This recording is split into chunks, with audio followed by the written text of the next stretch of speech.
Meu nome é Romulo de Jesus Diegues de Freitas, sou advogado, também tenho a formação de contador, sou ex-professor universitário.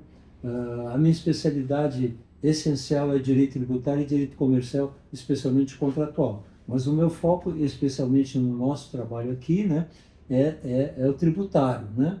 Ok? Então, eu sou um dos sócios aqui, somos bastante sócios, eu sou um dos sócios e os colegas agora vão se apresentar. Eu sou Flávio Abreu de Souza, sou advogado. Minha primeira formação na área agrária, né? Depois estamos atuando em direito. Eu atuo especialmente na área do direito sucessório, especialmente inventários e mais especialmente ainda nos inventários extrajudiciais. Eu sou Rodrigo Terra de Souza, sou sócio desses rapazes aqui, sou doutor em Ciências Jurídicas e Sociais, pós-graduado em Gestão Empreendedora, também pós-graduado em Direito Societário Avançado, e eu trabalho principalmente com o direito voltado à gestão de negócios, compliance, governança e gestão de riscos aqui na empresa, direta nas empresas, né, propriamente dito. Esse é o foco principal do nosso escritório, de abranger todas as necessidades da empresa como um todo. E é isso aí. Reforma tributária. Realmente esse é um ponto assim que hoje positivamente é positivo e também é tormentoso, porque agora a partir da PEC 45, né, que foi aprovado pela Câmara, né, o que acontece? Há um objetivo de racionalizar a tributação, né, brasileira, né? O que se busca assim? O governo está buscando crescimento da economia, mais segurança jurídica, redução dos custos das empresas, que é importante, né? Mais competitividade das empresas, menos burocracia, porque o sistema hoje é muito burocratizado, né? E maior transparência para o consumidor final, saber quanto ele paga de imposto numa compra, numa prestação de serviço. Então, o que vamos dizer assim, essa reforma se propõe? O fim da guerra fiscal, porque os estados hoje eles vivem em guerra fiscal e em disputa, principalmente na questão do ICMS. Né? A guerra fiscal basicamente é entre os estados, né? Em função de cada um quer arrecadar mais ICMS do que o outro. Né? Então, existe benefício de isenção em um e acaba prejudicando o terceiro. Então, existe exatamente o que se chama de uma guerra fiscal. E essa proposta que virá da nova reforma, ela pretende acabar com essa guerra fiscal, que eu já vou explicar daqui a pouco. Então vamos lá. O que nós temos assim? Nós vamos ter 3 tipos de tributos, né? O imposto sobre bem e serviço, contribuição sobre bem e serviço e imposto seletivo, né? Esses dois, a contribuição sobre bem e serviço, o imposto sobre bem e serviço, qual é o perfil deles? Eles vão substituir 5 tributos, né? O PIS, a COFINS, o IPI, o ICMS e o ISS. O senhor está querendo dizer que vai vir um imposto para substituir 5? 2 impostos para substituir, 2 tributos para substituir 5. Basicamente seria isso, né?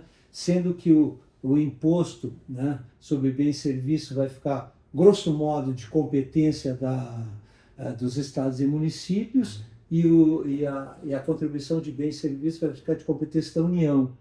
Né? Vai mudar a competência? Vai mudar as competências ali. É uma racionalização que se busca, sabe? Então é muito interessante, sabe por quê? Porque, inclusive, esses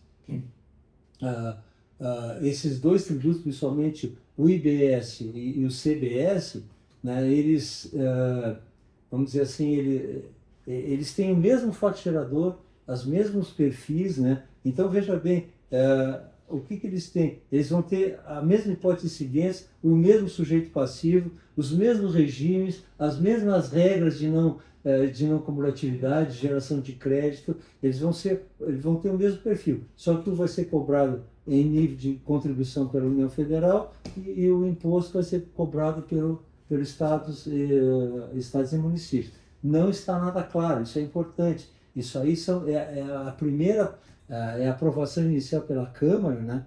A Câmara de Deputados, que depois agora já vai para exame do Senado, né? vai haver muita modificação. O IBS, a CBS e tem o imposto seletivo.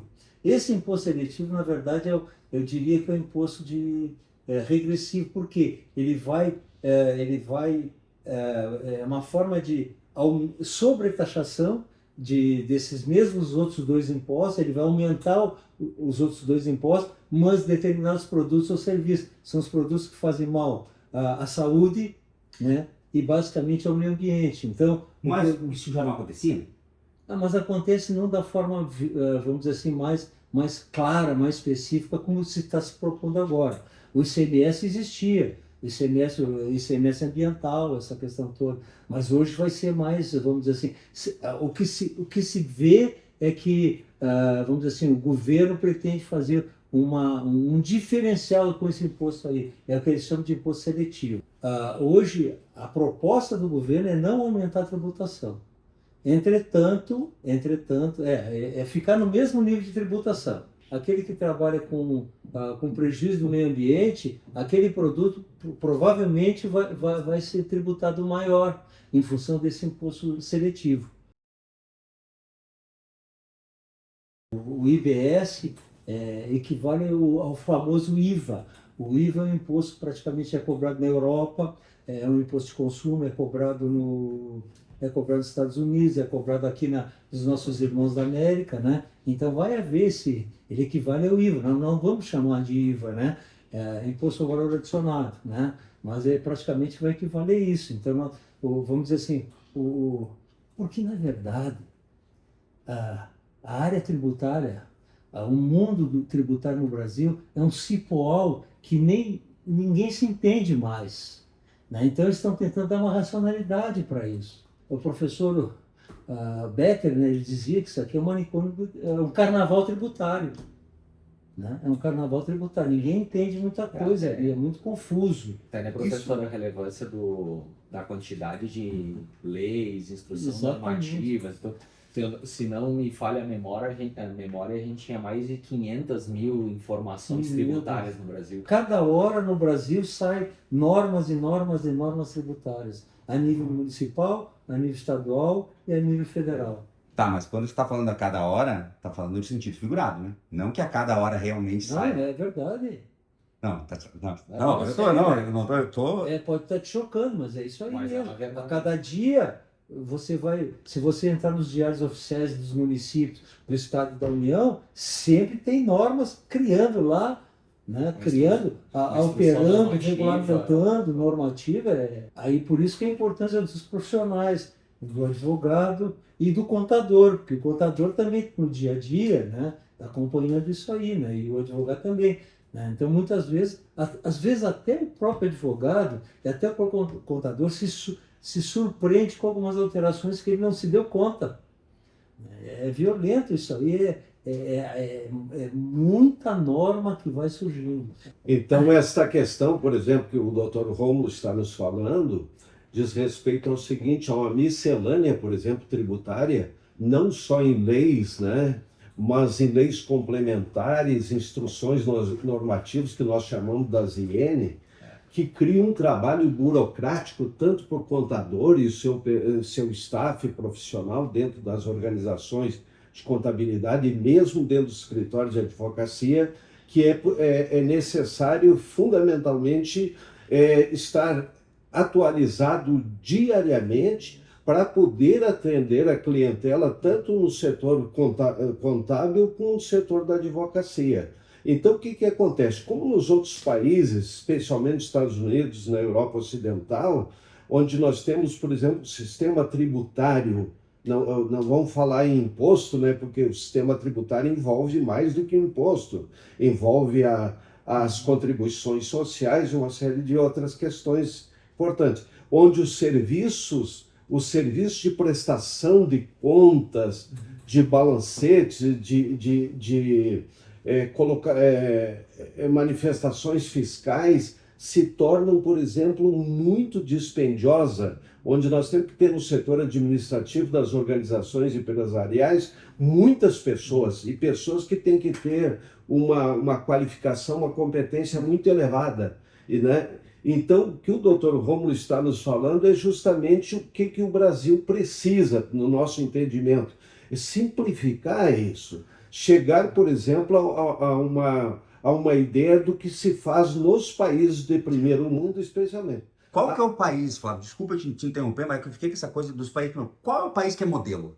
Olha, nós diríamos hoje, por exemplo, até Portugal é modelo na área dos impostos. Portugal A sabe cobrar. França sabe fazer a lição. Eles têm uma burocracia bem minimizada nessas áreas aí. Os Estados Unidos nem se fala, né? Os Estados Unidos aqui, é um exemplo. Tem os vizinhos aqui, a Argentina, A própria Argentina, né? Chile ali, eles trabalham com o conceito do IVA, né? Mas o Flávio está falando, atenção, de uma coisa ali que é importante, sabe? Chamando a atenção. O que seria?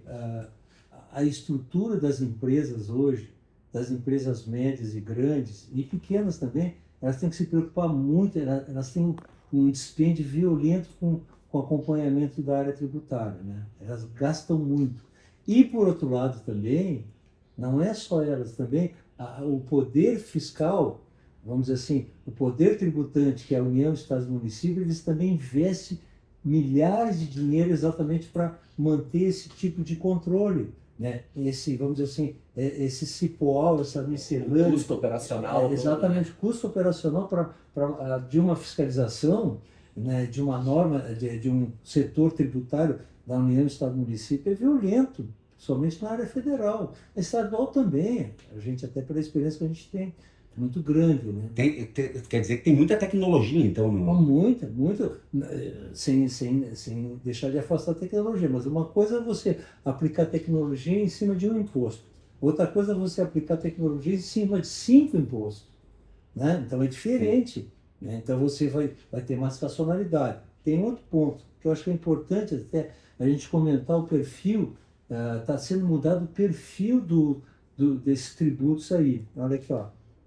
Ele, além da não cumulatividade, tá? Ele é cobrado no local de consumo. Aqui é cobrado, hoje o ICMS, por exemplo, ele é cobrado, o IPI é cobrado por quem vende, né? Então vai ser no lugar de consumo, que é um conceito diferente do que nós estamos acostumados. Não, professor Romulo. No lugar. Não, peraí, posso estar muito enganado. Desculpa, tá? No lugar de consumo. Mas então São Paulo vai cobrar a maior parte. Não. Isso é muito relativo, sabe? Isso aí tem que dar. O que acontece? São Paulo vende muitos também. Então São Paulo, o contribuinte de São Paulo paga muito também. Mas isso vai mudar a dinâmica dos recebimentos também. A dinâmica do recebimento. Então, mas será que calcularam o suficiente para saber o quanto vai mudar da arrecadação? Isso aí certamente o governo federal ali no estudo que estão fazendo não são responsáveis a achar que não. Tanto é que isso é importante, porque, veja bem, os estados do Nordeste, né? Por que tem um incentivo de redução de base de cálculo de ICMS no estado do Nordeste? Por quê? Exatamente porque eles não consomem tanto, não têm tanta riqueza, então é mais incentivado para vender para lá, entende? Então é um cálculo que eu acredito que os técnicos do governo estão cientes disso, senão eles não fariam, não. E até porque é um padrão internacional. Sim. Um padrão internacional. Hoje quando você pagar outra questão, isso é importante.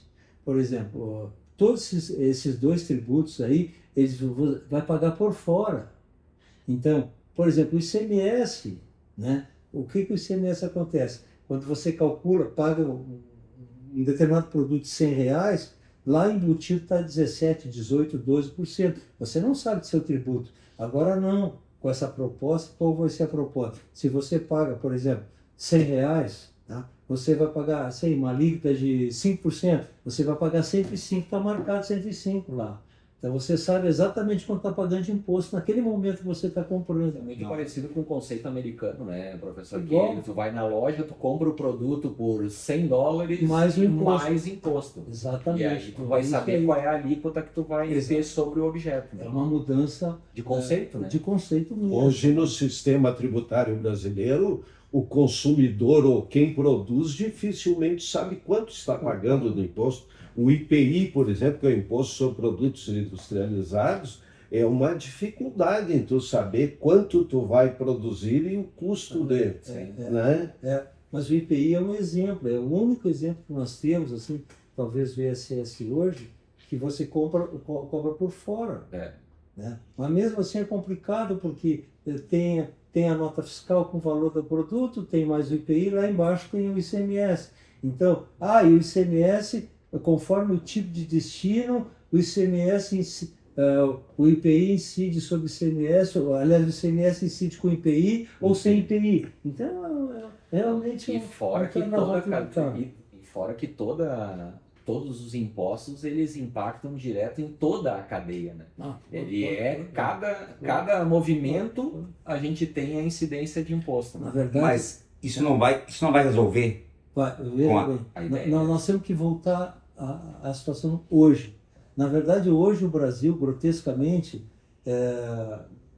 pensando, ele é um imposto regressivo, ou seja, quem menos recebe, mais paga, né? Por quê? Exatamente porque existe vamos dizer assim, essa cumulatividade do tributo. Ele é um imposto em cascata. Hoje, basicamente, todos os nossos tributos são, basicamente, não todos, né?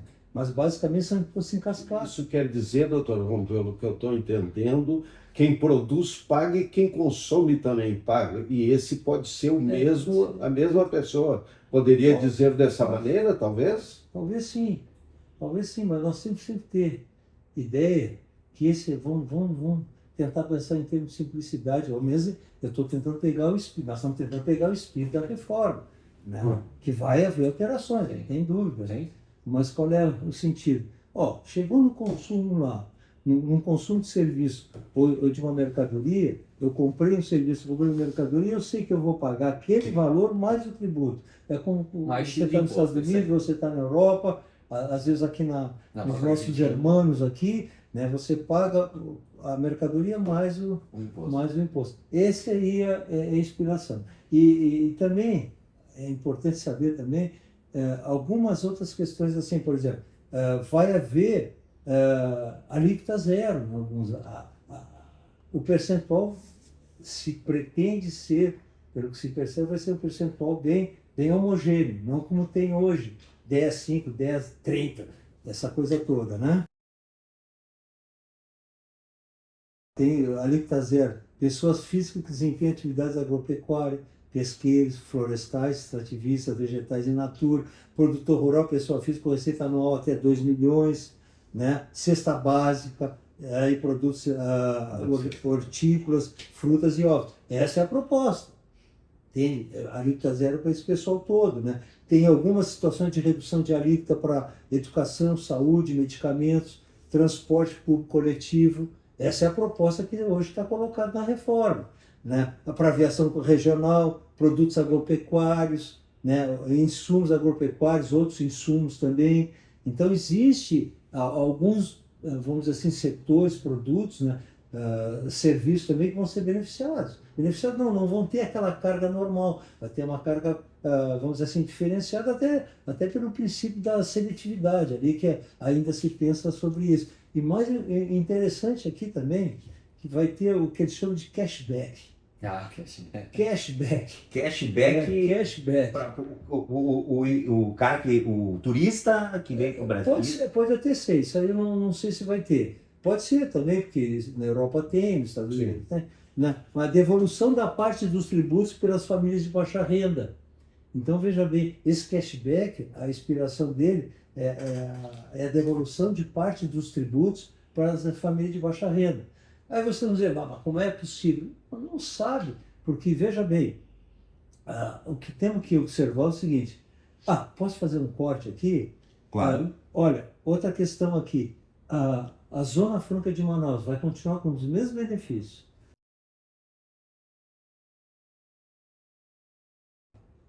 O valor adicionado que é gerado por Manaus, aquele valor, aquela riqueza que entra para a Receita Federal, muito não fica lá, muito é distribuído para os outros estados. É mesmo? Em forma de redistribuição de receita. Então isso é interessante também, né? Quer dizer, ela gera muita riqueza lá. Mas ela também, em função disso, e ela, por causa desses benefícios, ela gera riqueza. E esses benefícios vão continuar sendo, inclusive está previsto até na Constituição Federal. Então eles vão continuar sendo previstos, né? Não vai ser alterado, eles vão continuar com benefícios, essas vantagens todas. Outra questão assim, que é importante também a gente falar, o Simples Nacional na reforma não vai ser alterado. Ele vai continuar o Simples Nacional. Talvez o que vai alterar é a estrutura interna dele. O Simples Nacional não vai ter mais ICMS, não vai ter mais PIS, COFINS, Contribuição. essa E maluquice. isso quer dizer que, né, doutor Romo, quer dizer que as pequenas e microempresas continuam com o benefício da modalidade tributária do Simples Nacional. Vão continuar com o mesmo. Claro, que internamente vai alterar lá. A alíquota talvez até pode ser que diminua, mas o importante é que ela vai continuar os benefícios para pequena e média empresa, né? Hoje até 4.800, essa questão toda. Outra questão assim, que eu acho que é importante a gente referir é o IPVA.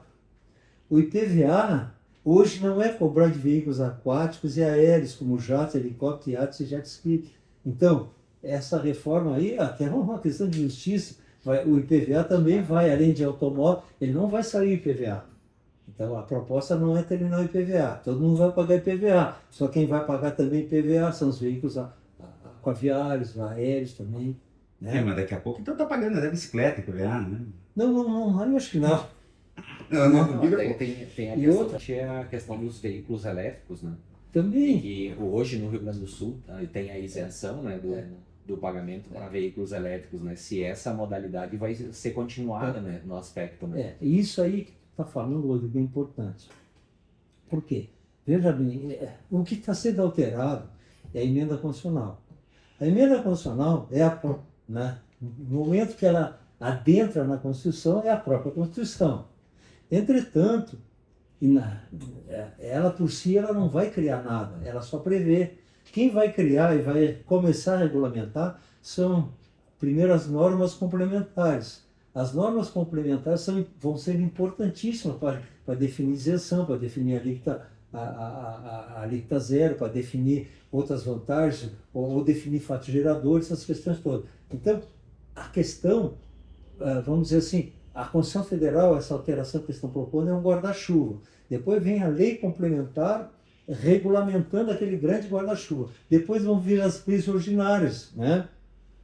Dentro dessa estrutura aí, também é importante essas leis complementares, essas leis ordinárias. Essas que vão nos dar, por exemplo, a forma de operacionalização do tributo. Exatamente. Né? É como você citou muito bem, a Constituição, a emenda constitucional vai ser um guarda-chuva, mas as leis complementares, as leis ordinárias, resoluções, as instruções normativas é que vão trazer a operacionalização desses tributos que está previsto dentro da constitucionalidade da lei. Perfeito. Veja bem, nós temos a Constituição.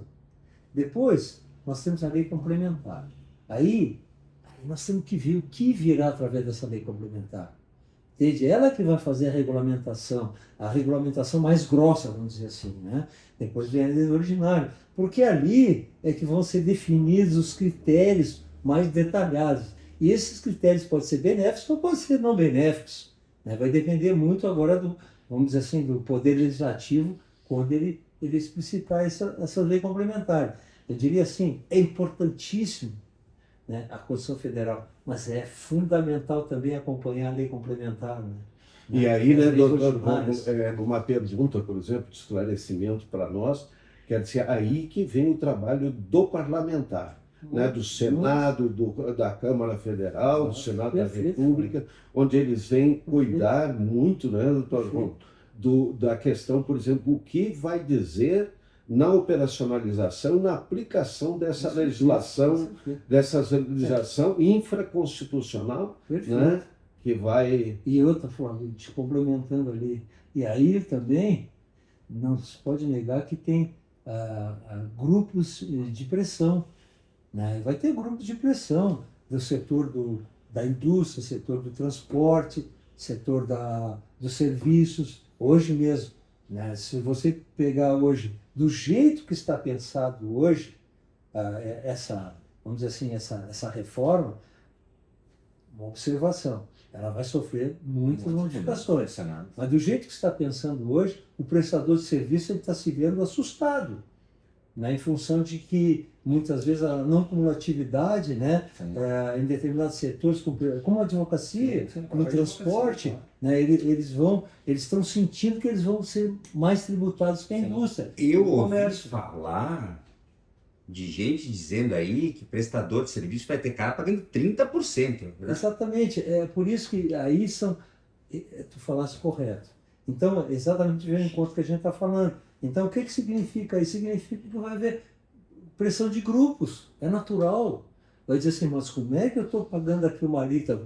Vamos imaginar uma alíquota de 10%, 2%, eu vou pagar 35% ou 30%, entende? 35% é inviabiliza Sim, a maior parte. Porque exato. se for pensar, que a maior parte, a margem, né, do pessoal de serviço, quando muito boa é 30%, né? Não inviabiliza o negócio? Com certeza. Mas por isso que digo assim, vai rolar muita água por baixo da ponte. Isso naturalmente, nós não podemos esquecer que isso é uma tentativa, não dá para esquecer, é uma tentativa corajosa do parlamento. Não podemos esquecer isso, porque há quantos anos eu já opero, trabalho desde 79 na área tributária, né? E sempre se falou em reforma tributária, agora está começando alguma coisa está começando. Nós não podemos esquecer disso. Até um aspecto relevante da gente falar sobre a reforma tributária, que é sobre essas leis complementares que nós vamos ter, que um dos grandes receios que a gente tem no mercado hoje é a probabilidade de voltar a ser uma colcha de retalhos, né? Como a gente falou no início ali, a burocratização que nós tivemos com a tributação no Brasil, a gente chama que é uma colcha de retalhos. Pensa que nós estamos falando em 500 mil retalhos, né? E a probabilidade de que o fato de nós termos uma lei guarda-chuva, que é a da Constituição, e ela ficar dependendo de outras leis aqui para ser organizada, a probabilidade de que, ao invés de nós termos uma lei e algumas poucas leis, a ideia é ter um monte de leis por conta dos grupos de pressão. Esse é o risco. Perfeito, é isso que o Rodrigo falou. Eu gosto de usar assim, uma expressão que vem bem ao encontro tu. É um cipoal. Imagina assim, na selva, assim, cheio de cipó, que tu não vê nada, tu não consegue nada, daqui a pouco tem um trocinho assim. É uma coxa de retalho de vários coloridos, de vários tamanhos. Cipoal. Cipoal. Tem que botar no meu vocabulário. Cipoal, merece meu vocabulário. Imagina, a gente quando assistia o filme do Tarzan, ele não dava no meio de um monte de coisa, mas ali hoje o mestre, o mestre tributarista falecido, Alfredo Augusto Becker, ele dizia que nós temos um carnaval tributário, isso vai ter que acabar, do jeito que está. Agora, não dá para se negar essas observações que os procedores fizeram. Quer dizer, a chave disso tudo aí, exatamente a lei complementar do direito ordinário, para não se tornar novamente esse problema aí de, vamos dizer assim, essa colcha de retalho que tu fala, Rodrigo. Então isso aconteceu. Eu falei do IPVA, agora tem o ITCMD, o Imposto na Transição de Causa-Morte e Doação. Esse imposto aí é um imposto municipal. O ITCMD, na verdade, é um imposto estadual, né? Que ele é causa-morte e doação. Então é o famoso imposto de inventário. Né? Eu pago inventário, lá paga imposto de inventário. Né? Porque está acostumado com isso. Né? Então vai pagar o TCMD. Né? E também imposto de doação. Por exemplo, se eu dou determinado dinheiro para o Rodrigo, eu dou uma mesa para ele, eu dou um imóvel para ele, eu vou pagar. Alguém vai pagar esse imposto aí. Só que agora, pela regra, ele vai ser progressivo. Hoje, por exemplo, alguns estados ele não é progressivo, ele é fixo.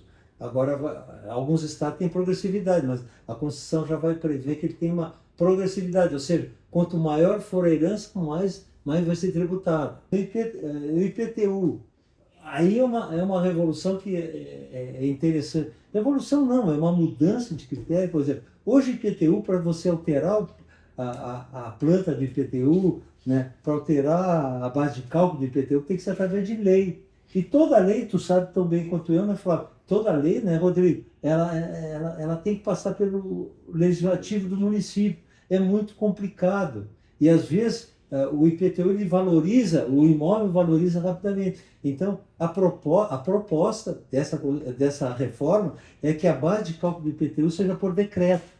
E quem vai fazer isso aí é o próprio prefeito direto. O Poder Não, Executivo. vai ser o Poder Executivo. Executivo. Vai ser através de decreto. Agora, tem outras questões assim que, acho que tem que, para não cansar o pessoal, né? Tem outras questões só para comentar, assim, porque isso aqui exaure, né? Então, existem alguns outros regimes tributários específicos. Olha aqui, ó. Combustíveis e lubrificantes. Combustível e lubrificante vai ser uma tributação monofásica. Vai ser cobrado só num momento, depois não vai ter mais. Mas vai ser permitido o crédito, pelo menos de acordo com a expiração. Quer dizer, então você compra combustível. Hoje no Brasil, você compra combustível na cadeia de compra e venda, compra e venda. A cada momento você compra e vende, e você vai pagando. Não é isso? Agora não. Essa proposta exatamente, comprou combustível e lubrificante, já paga uma vez no início, depois não paga mais. Entendeu?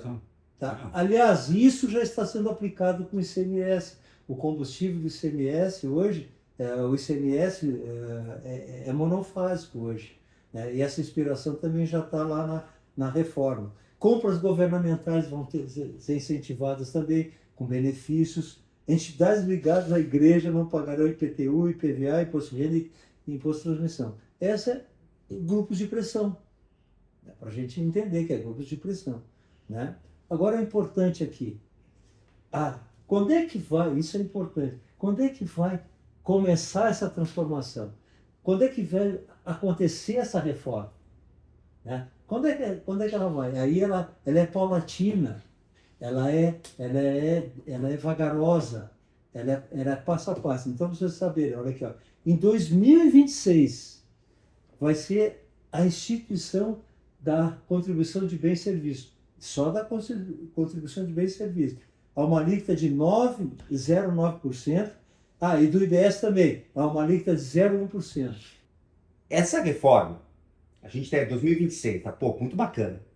Mas, considerando, a gente, sei lá, vamos considerar que tem Vietnã vindo aí crescendo com 2 dígitos, que a gente tem na Ásia, né, vindo do jeito que vem. Não é um pouco demorada? Para se aplicar? Só que, veja bem, você tem razão. Mas só que nós temos um problema aqui estrutural nosso.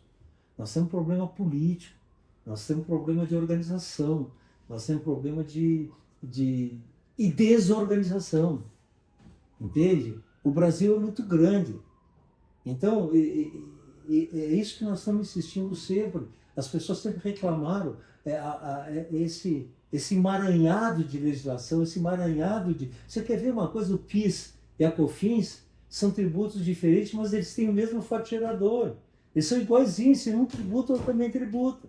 Entendeu? Mas não seria legal. Não é, porque aí um é contribuição, tá? E o outro é imposto. Você sempre vai ter justificativa para cobrar essas contribuições sociais, mesmo com fato gerador igual. Entende? Então, são coisas assim. Então nós temos esse complicador. Então, tu está dizendo assim, mas a Coreia, por exemplo, né? Mas veja bem, é compreensível isso. Por exemplo, o Chile, que tem vamos dizer assim, um sistema tributário, ao que nós sabemos, bem mais simples do que o nosso. Quer dizer, eles têm mais competitividade. Né? Mas por que nós não fazemos rapidamente isso? Porque nós não podemos fazer, nós não temos condições hoje de fazer. Pela nossa estrutura, pelas nossas, vamos dizer assim, organização e desorganização. Então tem que ser paulatino isso, é compreensível isso. E é uma revolução, me parece assim, que se tentava há anos e anos e anos, não se conseguia. Agora está se conseguindo. Na verdade, ele só vai ser implementado definitivamente em 2033. Nós estamos em 2023. 2033? 2033. Eu não consigo imaginar Mas não, Será que vai ser relevante essas alterações do PIB? muito. Aí a minha percepção. Será que lá a gente já não tem que pensar em outra coisa? Pode ser. O mundo ele é dinâmico, mas hoje alguém está pensando já em mudar. Não se pensava nunca, daqui a pouco cria. Nós temos o PIS, temos a COFINS, tem o IPI, tem o imposto sobre a cuspida, desculpa. Né? Mas daqui a pouco tem imposto sobre quem está morrendo, entendeu? Então são coisas assim, se criava imposto para suportar as despesas governamentais, suportar as necessidades que nós temos para o bem comum, não é isso? Então o que acontece? Vamos fazer uma tentativa diferente, isso eu acho. Eu posso não concordar com muita coisa, nós podemos não concordar com muita coisa, né? Mas ao menos alguém está dando passo. Né? E aí eu volto, em 2026, veja bem, é um pedacinho da CBS e um pedacinho do IBS que você cobrava. Né? E esse valor, não vai terminar o PIS e a COFINS, vai continuar o IPI. Aí o que vai? Esse valor que se paga de pequenininho, se gera o crédito lá do PIS e COFINS. Então diminui o PIS e COFINS. Veja como é paulatino. Depois de 2027, aí entra a contribuição de bem e serviço plena. Aí, em 2027, extinguido o PIS e COFINS e redução a zero das alíquotas do IPI. Tá? Exceto os da Zona Franca de Manaus, que é uma situação diferente. Né? Então, veja bem. Então vai devagar. De 2029 a 2032, é a entrada proporcional do IBS, o Imposto sobre Bens e Serviços, né? E extinção proporcional do ICMS e do ISS. Veja bem, olha, em 2029, né, vai reduzir o ICMS e o ISS 10%. Em 2030, vai reduzir 20%. Mas continua, e a outra continua aumentando também. Em 2031, o ICMS e o ISS reduz 30%. Né? Em 2032 reduz 40%, fica só 60%. Em 2033, CFNI. Aí acaba o ICMS e ISS e aí fica integral a IBS. Então, a vigência integral do novo sistema é só a partir de 1º de janeiro de 2033. Se o contador errar. Tu já está me dizendo assim, eu estou afogado. Aí botaram um pouquinho mais de água em cima de mim, eu continuo afogado. O que eu quero dizer com isso? O contador já está assoberbado de atividades. Entendeu? Hoje ele tem que ter muito cuidado. O contador, nós particularmente, né, nós valorizamos muito o contador, como trabalhamos com empresa, por quê? Exatamente porque o contador é um cara que ele tem que estar atilado no dia a dia da empresa.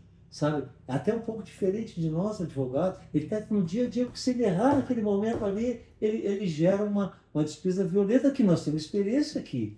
Né? Às vezes o contador não se atenta, né, vamos dizer assim, nesse emaranhado, né, de tributos, aí acaba prejudicando a empresa. Pode ser que ele venha também a cometer alguma gafe, alguma coisa, mas isso aí hoje já acontece, entendeu? Hoje já acontece isso. Não, e até tem a questão da tecnologia, né, embutida nas ferramentas que o próprio contador usa. Que hoje, né, ele tem. Que hoje ele já tem, né? Os próprios sistemas eles vão se adequando conforme a legislação está funcionando. Essa é a ideia, porque hoje em dia não adianta, nós mesmos advogados, a gente depende da informática hoje, né?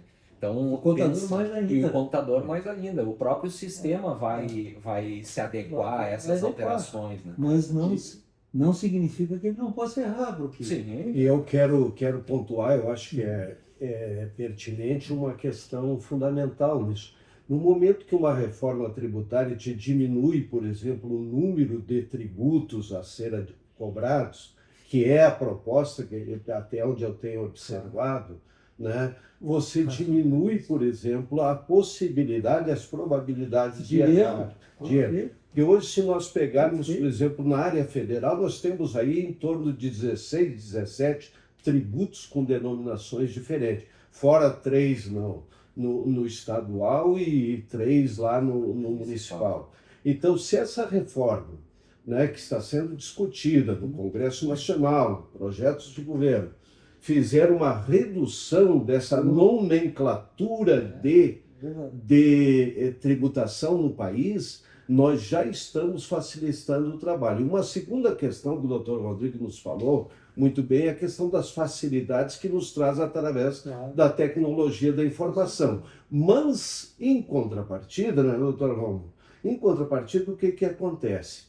Também a fiscalização tem na utilização da tecnologia, né, que vai facilitar. Então, a preocupação do nosso interlocutor aí é justamente em cima dos erros. E os erros não é só no contador. Existe todo o seu grupo, na sua gestão, na sua governança dentro da organização, né?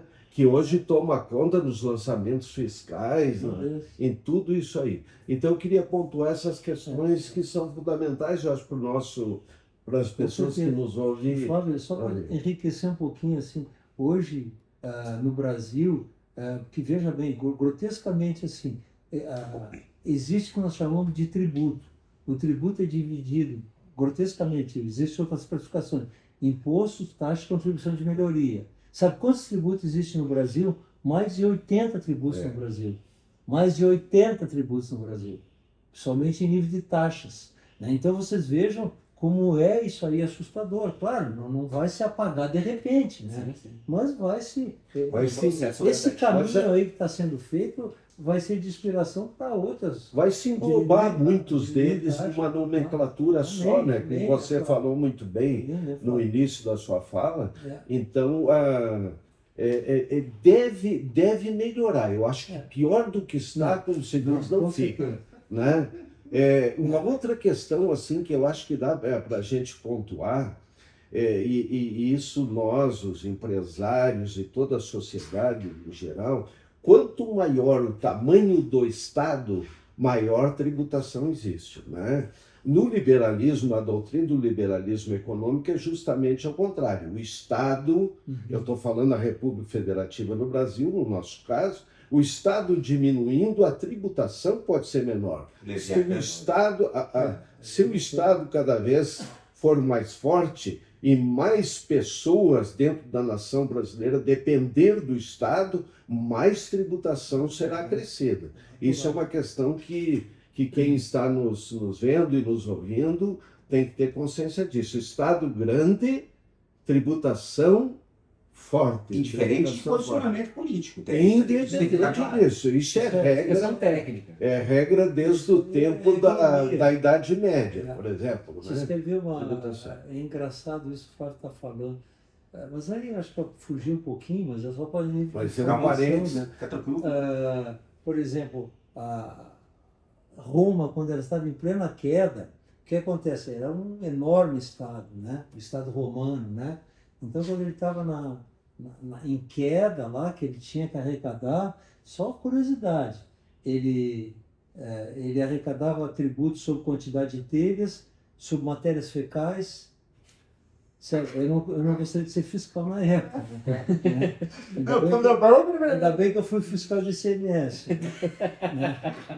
E é sério, isso aí está em livros ali, né? Quer dizer, sobre quantidade de janelas. Acreditem, nós já tributamos sobre carroças e emplacamos carroças na nossa história e pagávamos tributo. Você nos perguntou muito bem sobre o IPVA, que é o veículo automotor, né? Agora vai ser acrescentado, o doutor Romulo nos falou, que vai ser acrescentado às aeronaves, aos barcos e outros equipamentos que não são tributados ainda com esse imposto chamado de IPVA, que é o de veículos automotores. Nós já tributamos carroças, né?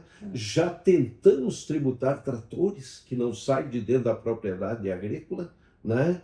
Já tentou-se isso aí. Acredito que os lobbies agora é que vão definir o que vamos tributar, o que não vamos tributar. Né? É interessante isso aí que o Flávio está falando. Porque, veja bem, como a gente gosta dessa área, se você pegar a expressão tributos, vem de tribos. Tributos vem de tribos, tributário, né? Uma expressão latina. E como é que surgiu o tributo? Na verdade, não é que surgiu, é que na verdade é quando o homem tinha saído não era mais nômade, né? Ele vivia uma dos estudos que se tem, assim, de uma especulação exatamente sociológica, né? O homem vivia em guerra, em pequenas aldeias, guerreando um com o outro, né?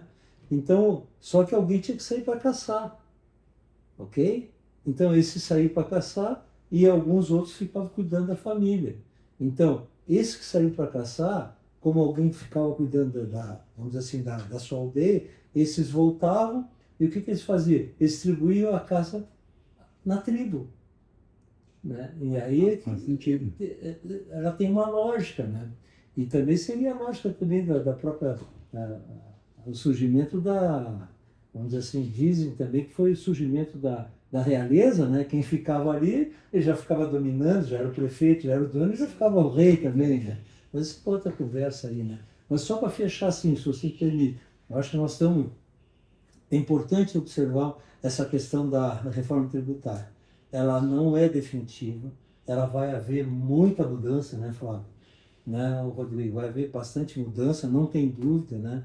Ela está incipiente, né? Foi só aprovada agora pela Câmara Federal, né? Certamente vai haver mudança no Senado, né? E depois disso tudo, vai haver regulamentação de leis complementares e leis ordinárias, né? Então isso aí vai demorar muito tempo. O que se conta, assim, o que se espera, e que seja aprovada, vamos dizer assim, até 2025. Por quê? Para começar a implantação em 2026.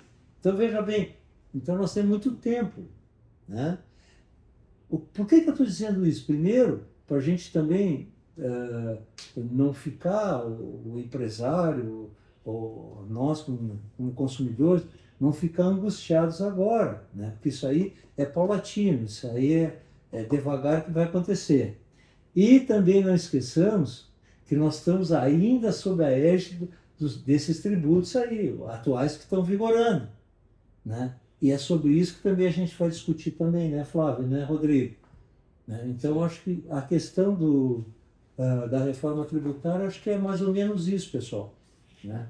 Acho que é isso aí. E a reforma ali é um tema que vai abrir muita discussão ainda, né? Muita, Rodrigo, muita. Tem muitas sombras ainda sobre essa estrutura aí. Gostei da expressão. Tem muita sombra aí. Quais são as principais sombras? Olha, no meu entender, uma das principais sombras é a gente não saber efetivamente quanto vai custar isso lá no final para nós. Olha, veja bem, uma das sombras ali... O custo pro consumidor ou pro empresário? Sim, para todo mundo. Para todo mundo. Para todo Veja mundo da bem, cadeia. Veja bem, na área da advocacia, tem um estudo dos advogados que diz que vai De 30% a 35%. 35% de tributação.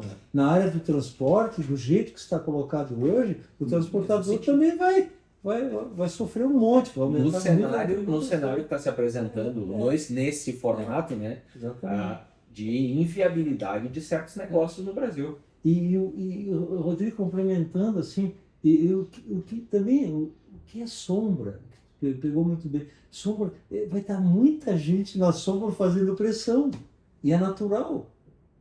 Hoje tu sabes disso, a gente sabe disso, quer dizer, e o Flávio sabe que se interessa para a questão sociológica.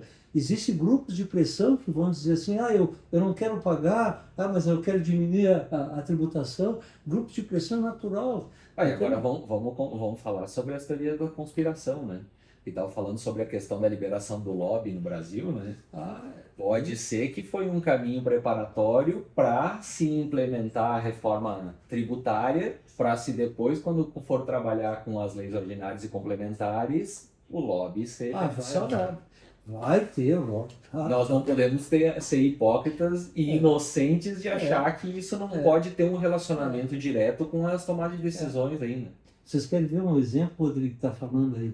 A própria CNT, a Confederação Nacional de Transporte, que a gente direto e indiretamente tem, né, acompanha e tem ligação, ela já está com posição firmada lá, sugestões dadas, né? Já está preocupada porque isso vai ter reflexo no transporte. Né? E assim os advogados e outros setores aí, né? O Brasil é um país sui generis. ele é uma questão, por exemplo, primeiro que é o 7º país mais populoso do mundo.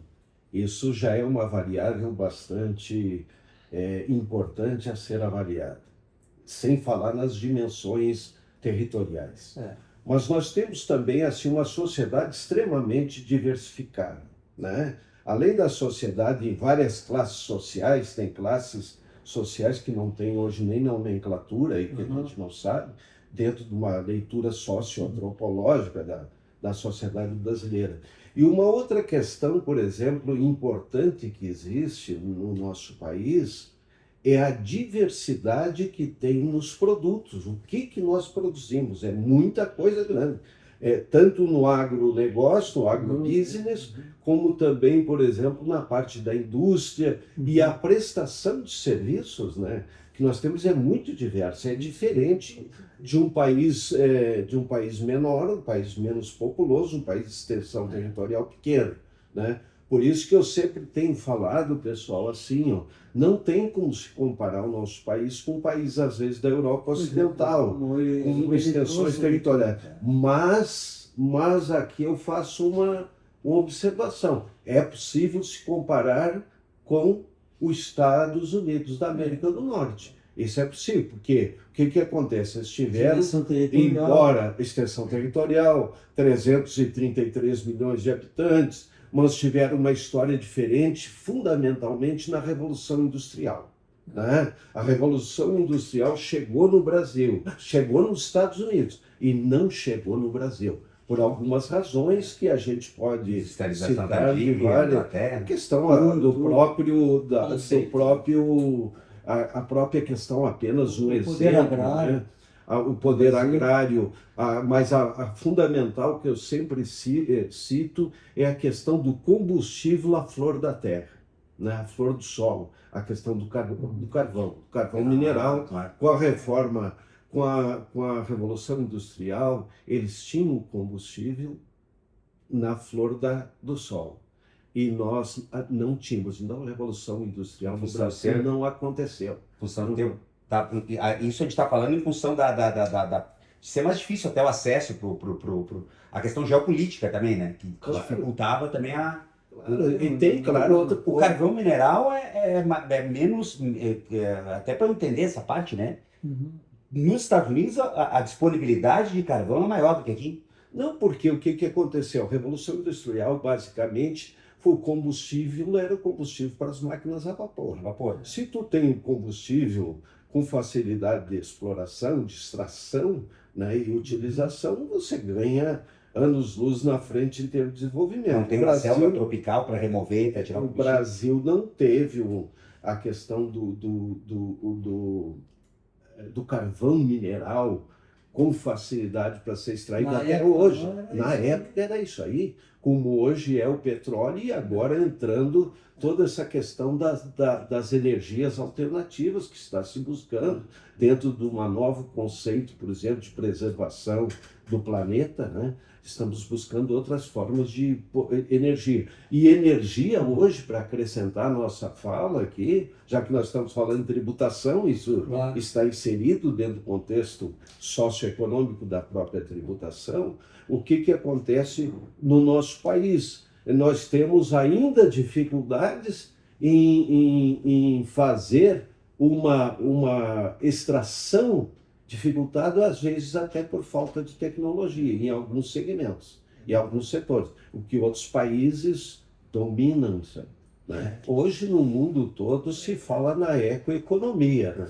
Você tem que trabalhar essa questão, por exemplo, e o Brasil está se dirigindo nesse sentido. E tributariamente, né, Flávio, tu vê que pode ver ali que toda a inspiração na reforma era fora do meio ambiente. Né? Se a gente pegar atualmente, a gente tem diversas legislações específicas, principalmente para fazer parques eólicos, a própria anterior a legislação que foi modificada, se não me engano, agora 2020, para a questão da tributação da energia solar, que havia benefícios fiscais para desenvolvimento de usinas solares. Então, o aspecto, a sequência... Porque havia no passado. Porque agora tem uma nova tributação sobre a energia solar, né? Antigamente não existia, agora Mas não não vai na existe. contramão do... Deixa eu fazer uma... É que, na verdade, não é um imposto, é uma taxação, Uma né? taxação, De uso da estrutura energética para transportar a energia. Tanto é que tinha que comprar aquilo até tal ano. ali, Até tal senão ano, eu- é isso aí. Mas uma curiosidade, se é uma curiosidade, não sei se tu vai gravar. Há um outro lado que diz assim, é engraçado, nós estamos falando de energia solar. Muito bem. Não gera, Poluição. gera, Poluição, gera muita. Aqueles negócios estragam aquilo A lá. produção e a manutenção. Lá nos Estados Unidos, né, Flávio? Sim. Que tem assim montanhas daquilo lá que eles não sabem o que fazer com essas Mas é a mesma placas. coisa dos veículos elétricos. Uma das discussões é o impacto ambiental do descarte das baterias E dos aí veículos. vem a questão da água, né? Porque eles dizem que a água talvez seja mais ecológica. Mesmo com o impacto que a gente tem numa represa, né? Sim, de estruturação, tu diz, Isso- né? Mas o impacto ambiental direto é só na construção, né? Depois a gente... Porque tu tens um impacto ambiental já na produção do equipamento para isso aí. Então, nada é livre disso. Mas uma coisa que a gente pode indicar aqui, pontuar, e é interessante, é a questão, por exemplo, a palavra-chave do momento é sustentabilidade. O que é sustentabilidade? Sustentabilidade das organizações tem 3 pilares fundamentais e básicos. É a sustentabilidade econômica, a sustentabilidade social e a sustentabilidade ambiental. Esses 3 pilares são decisivos na organização, não só na organização empresarial, na organização do CNPJ, mas eu tenho falado até o seguinte, até na própria família, nas famílias. Tu tem que ter esses 3 pilares de forma harmoniosa, tu tem que cuidar da parte econômica, né?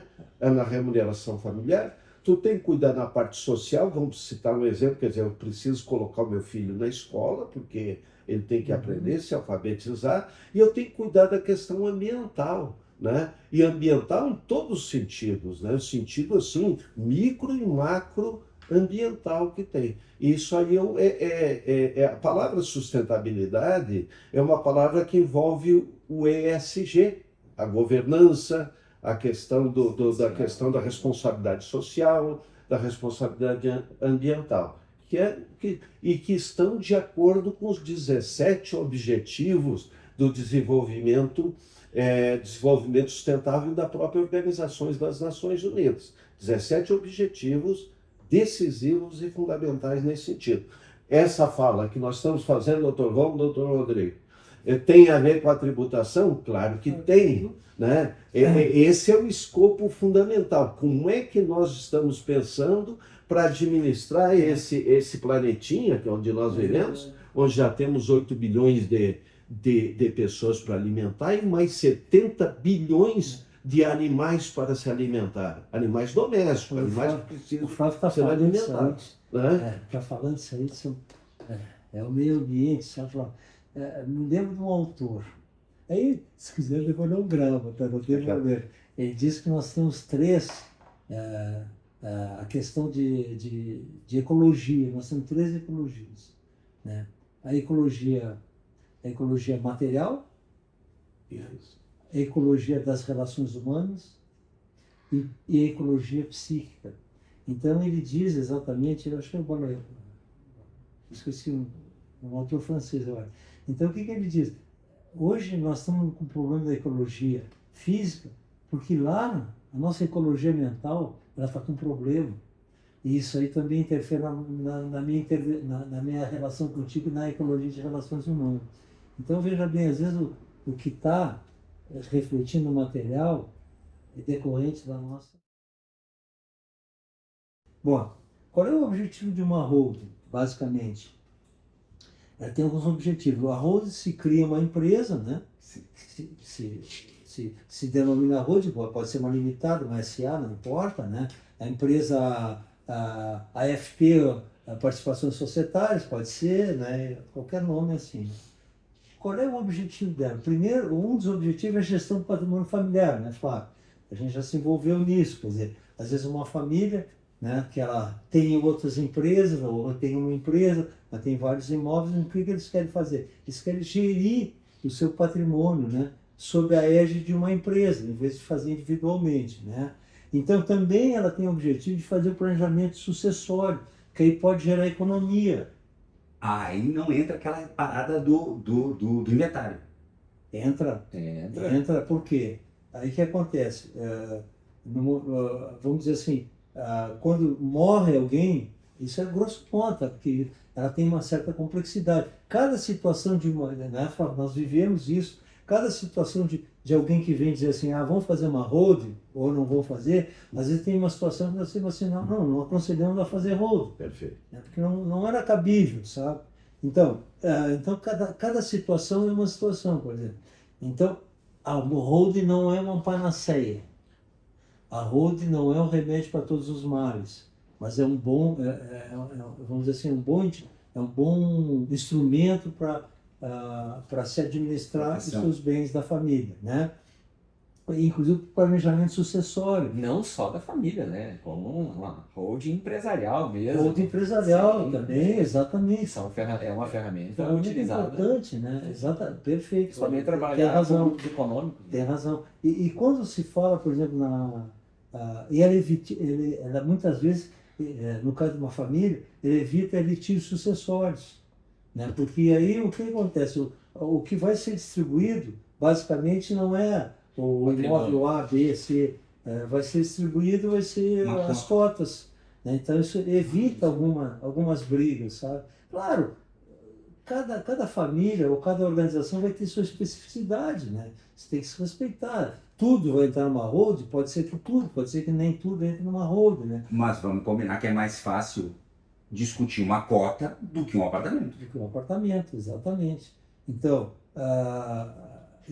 ela também busca a proteção dos bens familiares, porque a gente já fizemos algumas holdings aqui, onde a gente diz assim, olha, essa holding é desta família, não pode entrar pessoal diferenciado aqui. Dá para criar uma regra, sim? Sim, nós criamos, os advogados criam regras, né? Regras inclusive de sucessão lá dentro, né? Então é bem possível isso aí, sabe? É a normativa da empresa. Normativa da empresa. Veja bem, ou tu faz ela no contrato social, e se de repente, por alguma razão, entende não querer fazer um contrato social, fazer um acordo entre sócios, né? Sim. Porque a holding é uma sociedade. Claro. Então, tudo bem registrado, né? Contra a tributação, eu acho que essa é uma pergunta chave, né? Contra a tributação de pessoa física. Vamos supor que eu vou pegar um exemplo, né? O cara tem 18 apartamentos, né? E loca. E ele loca via pessoa física. E o que muda se ele tiver isso numa holding? Se ele tem 18 apartamentos, ele loca esses 18 apartamentos, ele vai pagar 27,5% de imposto de renda. Tá? Agora, uma holding, uma pessoa jurídica, no caso, ela vai pagar de 11% a 13%. Entendeu? Então, cai violentamente, inclusive na venda, né? Na venda, ela tem algum benefício que, de repente, a pessoa física não tem. Então, veja bem, isso tu já está no outro ponto da holding, ela operando enquanto, vamos dizer assim, locadora, né? Então, ela dá essa vantagem também em relação à pessoa física. Já é uma economia tributária, além da questão sucessória, né? Eu, particularmente, eu reputo a holding como uma proteção, não proteção contra tributos, não. Veja bem, a holding, ela foi pensada para se moldar as características, né, de tributação que tem no Brasil. Sim. Não é isso? Então, é uma elisão, é uma evasão legal que se busca, né, ou seja, pagar menos imposto. Através de quê? Através de, por exemplo, de diminuir o imposto de renda, né? Diminuir o ITCMD, né, imposto sobre transmissão, entende? E até mesmo a desburocratização do inventário, né? Hum, Do próprio inventário. Esse Rodrigo foi chave aí. Isso aí foi importante que tu falasse, por exemplo. Se esse cara, por exemplo, esse cara morre, ok?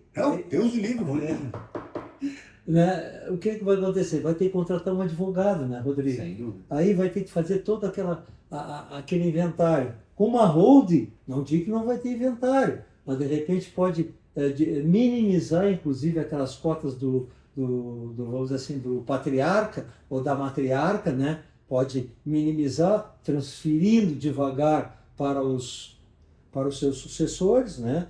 E sem tirar o poder, por exemplo, nós fazemos isso aqui, sem tirar o poder de decisão do patriarca. Né? Você pode até, eventualmente, vou dar um imóvel já direto para o meu filho, esse para esse para esse, até para morar, por exemplo, assim, né? Mas o resto você deixa vamos dizer assim, na holding familiar, né? E na holding familiar você estabelece o critério de domínio, desde que não fira a lei, né, Rodrigo e Flávio? Desde que não fira a lei, o critério que você quiser ali de relacionamento entre os sócios, sem problema nenhum, né?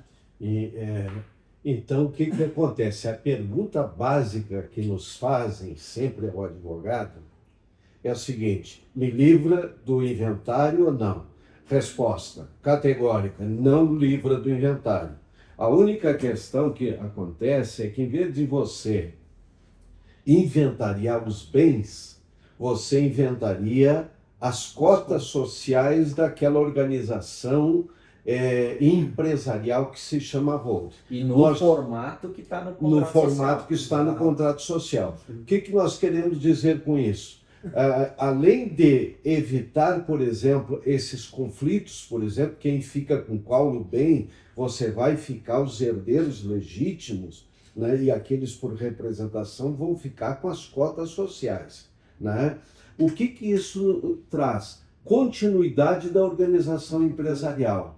E segundo ponto, proteção ao patrimônio daquela família diante da entrada de outras pessoas que não são consanguíneas com aquela família, né? Podemos citar aqui o genro, a esposa, a nora, entendeu? Que está entrando na família, que são pessoas que têm apenas são parentes por afinidade e não por consanguinidade. Então, o que protege o inventário? Nós temos procurado falar menos em holding e mais em planejamento sucessório. Planejamento sucessório é que dá um itinerário futuro de expectativa mais importante para as famílias. Por quê? Porque nós podemos dizer o seguinte: quando nós já temos na família um CNPJ, você entra com a holding substituindo um CNPJ novo daquilo que era antes um CPF. Né? Então eu transformo o meu CPF num CNPJ e incluo ele naquela empresa, naquele CNPJ que eu já tenho. Isso aqui. Às vezes poderá acontecer no dia a dia da advocacia empresarial alguém que tem apenas um CPF e que tem às vezes um patrimônio não relativamente muito grande, e acreditamos que temos que aconselhar pessoas não criar uma holding. Não há grandes diferenças que valem. Tá, mas vamos falar, né? O patrimônio muito grande para mim é uma coisa, para vocês, né, que já estão... Mas o que é um patrimônio? Mas isso gera, por exemplo, tu tem um patrimônio, por exemplo, tu tem 2, 3 casas, mas tu nem loca elas. Tu tem sobre a tua propriedade. Para que tu vai ter né? Por que tu vai eventualmente gastar com um contador, com advogado, mensal, uma holding? Porque a holding é uma empresa, vai ter que... É uma empresa. Vai ter tudo. Agora, isso aí que o Flávio está falando, vou só enriquecer um pouquinho. A holding também, veja bem, ela, por exemplo, a gente trabalha com uma holding, por exemplo, que ela pode ser sócia majoritária de várias outras empresas. Empresas da família, né? Então tem empresa 1, 2, 3, entende? Então ela fica majoritária de todas as empresas. E aqui fica o controle familiar. Aqui nessa holding fica o controle familiar. Mantém a cultura. Exatamente. Às vezes o patriarca, a matriarca, fica com uma cota aqui, uma cota ali, ou fica sem cota nenhuma, sabe? Mas quem domina societariamente vai ser a holding. E a holding define, por exemplo. Então, vamos imaginar assim, são várias situações que pode ter. Por exemplo, essas empresas aqui são dominadas pela holding, elas geram lucro, esse lucro é distribuído para a holding, sem tributação hoje. Hoje, com a reforma, certamente vai haver alteração e vai haver uma reflexão a respeito da validade ou não de uma holding. Então, são coisas assim que a gente tem que sempre pensar. Não corre o risco de daqui a pouco tributarem mais do que no CPF? A probabilidade é pequena. É pequeno, mas tudo é possível no Brasil. Mas nós queremos acreditar que nós estamos indo para um caminho de ter mais racionalidade tributária, né? Sem dúvida. Então, E aí, no aspecto da reforma tributária, a tendência é que nós tenhamos uma facilidade, né? Na Não, questão não, das agora, holdings, né? agora a tendência, não tem dúvida, né, é que hoje a distribuição de lucro, distribuição de dividendos ela não é tributável. A tendência é que vai ser tributável. Então, hoje, quando se pensa uma holding, quando se pensa até um planejamento tributário, nós temos que ver exatamente isso aí que o governo já está trabalhando. Vai ser tributado, certamente será tributada os dividendos, né? Se for tributado os dividendos, aí o comportamento vai mudar um pouco, né? Vamos ver até que ponto a holding é interessante para mim ou não. Alguns outros aspectos vai ser interessante, mas aí tem que ser tudo desenhado em função do que está na tributação. E diga-se de passagem, professor, assim, o Brasil é um dos poucos países do mundo que não tributa dividendos, né? Quase todos os países do mundo tributam dividendos. Então, essa questão foi muito bem levantada aí, Isso aí vai vir. né? Porque nós estamos na expectativa de que os dividendos sejam tributados, né? Não sei, pode ser que não aconteça. Tem outra situação, Flávio, por exemplo, vamos pegar assim a tua situação. Vamos pegar, tu vai criar uma holding com 18 apartamentos, ok? Muito bem. Só que existe uma regra, né, quando você nem seria o melhor exemplo, que se você vai criar holding por 18 apartamentos só para locação, ele já vai pagar tributação do ITBI. Porque é Já vai imobiliário. pagar tributação do ITBI, né, Flávio? Isso. Que é imobiliário. Né? Então, vamos pegar uma situação assim que aconteceu. Nós temos 3 empresas, um dos sócios tem muitos imóveis em nome dele, né? Aí, de repente, eles criam a holding, dizem assim, bom, essas cotas daqui vêm para a holding vai ficar dominando essas 2, 3 empresas, mas o sócio também pega os bens dele e joga na holding, que é da família. Da família, né? Pode entrar carro, pode entrar... Tudo que ele quiser, mas normalmente o pessoal bota imóvel, né? Então, só que aí tem uma regra constitucional hoje que diz assim, quando você incorpora os seus bens numa empresa, no ITBI você tem a imunidade, você não paga. Entretanto, existe uma, vamos dizer assim, uma evolução de jurisprudencial do STF, né, que algumas prefeituras estão cobrando isso aí. Então aí... Mas isso é constitucional? Como é que a prefeitura algumas podem... Mas não é problema da prefeitura, o problema é que houve uma interpretação do STF lá, ou seja, seria um pouquinho complicado de explicar agora, mas, por exemplo, existe prefeituras que até um determinado valor ela não cobra, entende? E depois daquele valor lá O excedente do valor do mercado. por exemplo, então se no imposto de renda da pessoa física o imóvel está por 500 mil, ok? E ela incorpora esse imóvel por 500 mil, tá? No imposto de renda não vai pagar nada, porque não teve ganho de capital. Mas a prefeitura, eventualmente, ela pode dizer assim, sim, mas esse imóvel vale 800 mil. Eu vou te pagar o excesso de 800 menos 500. Cobro o ITBI sobre os 300 mil. Então, por que eu estou falando isso? Porque aí, quando se faz um estudo de incorporação de bens da pessoa física, por exemplo, no imóvel, a gente tem que ver qual é a tributação que ela vai ter, essa pessoa física, né? Né? Porque de repente tem que compatibilizar. Mas se de repente eu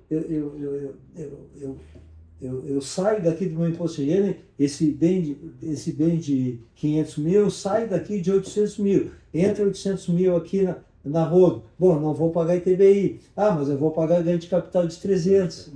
Aí para o imposto de renda. Aí tem que ver o que melhor, onde eu vou pagar menos. Isso não é ilegal. Então são coisas assim, isso é um pequeno exemplo, né? Sim. Que a gente está dando assim. A holding, ela não é, como eu falei, ela não é uma solução para Sim, todos todos os os lados, lados. né? Mas ela é uma boa alternativa, né, que a gente tem trabalhado, E assim, bem- e os advogados é uma também alternativa trabalham bem pensada, né? bem pensado, Ela é tem que bem ser bem pensada. pensado, para não fazer uma... Caso- E ela não Mas é serve claro. para todas as Mas é claro. situações, né? Ela é uma ferramenta que ela deve ser bem avaliada pelo advogado na hora de Sim. né, o advogado e trabalhar em conjunto com o contador. O contador, com a empresa... Porque o com- impacto financeiro com a pode família. ser enorme se ele não for bem avaliado, né? Outra questão, uma holding, quando você vai formar uma holding, você vai reunir a família, você vai discutir com a família, porque a família tem que estar concentrada nisso. Ela vai ter que estar harmonizada para dizer assim, olha, a perspectiva é essa. O que nós queremos é isso. Isso. Dá para fazer? E vocês querem isso? Aí todo mundo se compromete. Esse é um aspecto relevante. Então, é muito relevante. Tudo bem. Então é isso. A holding, grosso modo, é isso, né? Ela é uma alternativa que tem o objetivo de proteção patrimonial familiar, mas não significa que vá sonegar absolutamente. Ela pode gerar economia tributária, né, Flávio? E mais proteção familiar também para que não entre estranhos dentro do patrimônio familiar, né? Tanto é que tem umas situações, inclusive, que as próprias famílias, quando os filhos vão casar, já descasam com separação total de bens. É. Né? Esse aspecto tem que ser avaliado. Exatamente, porque se é comunhão parcial, se já está casado, tem que avaliar. Teve uma situação que se passou, né, Rodrigo? Certo. Que o filho, ele estava na comunhão parcial, né? E Foi excluído do quadro societário. Olha só. e tem outro, aquele que estava faz sentido, parcial, e aí ele fez a A alteração do regime alteração de do regime de bens, judicialmente. bens. Porque é uma regra que a família impôs. Para poder participar do contrato social, receber cotas, a pessoa deveria se casar pela comunhão, pela separação total de bens. Isso é uma regra que a família decidiu. Isso então, reforça o argumento, aquela questão do parente por afinidade e não por Exato. consanguinidade. Né? O que nós queremos dizer com isso? Consanguíneo são os da mesma vertente familiar. E aqueles, Por afinidade. o por afinidade, são aqueles que entram naquela família. Veja bem, mas aí, só encerrando assim, um fecho, é importante, não significa que seja, vamos dizer assim, uma exclusão de todo mundo, não é isso, mas é um regime que se busca dar uma proteção à família, aos bens da família. Basicamente é isso, né? E aí a família pode até optar por dizer assim, não, tu casou por regime parcial, ok, não tem problema. Nós vamos reduzir as cotas. Entendeu? Aí é uma questão da família que vai É isso decidir. aí. Nós vamos dizer o que pode acontecer. Nós, não só nós, todos os advogados que trabalham com isso.